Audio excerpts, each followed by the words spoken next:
أعوذ بالله من الشيطان الرجيم. بسم الله الرحمن الرحيم.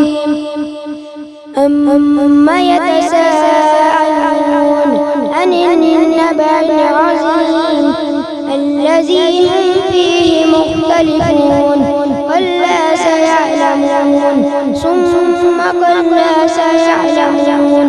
ألم نجعل الأرض مهادا والجبال أوتادا وخلقناكم أزواجا وجعلنا نومكم سباتا وجعلنا الليل لباسا وجعلنا النهار معاشا وبنينا فوقكم سبعا شدادا وجعلنا سراجا وحاجا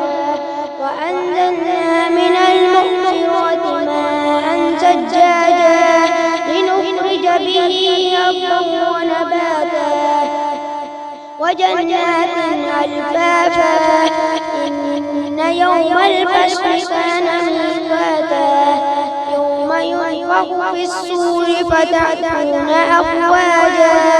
وفتحت السماء فكانت أبوابا وسيرت الجبال فكانت سرابا إن جهنم كانت مرصادا للطاغين مآبا لابسين فيها أحقابا لا يذوقون فيها بردا ولا شرابا إلا حميما وغساقا جزاء وفاقا إنهم كانوا لا يرجون حسابا وكذبوا بآياتنا كذابا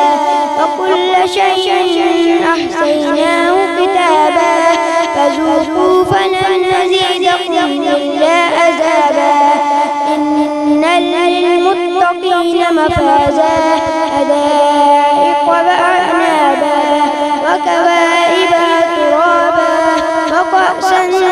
دهاقا لا يسمعون فيها لغوا ولا كذابا جزاء من ربك عطاء حسابا رب السماوات والأرض وما بينهما الرحمن لا يملكون منه كتابا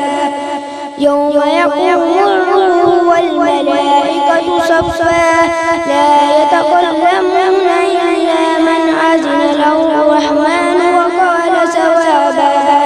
ذلك اليوم الحق فمن شاء اتخذ إلى ربه مآبا إنا أنذرناكم عذابا قريبا يوم ينظر المرء ما قدمت يداه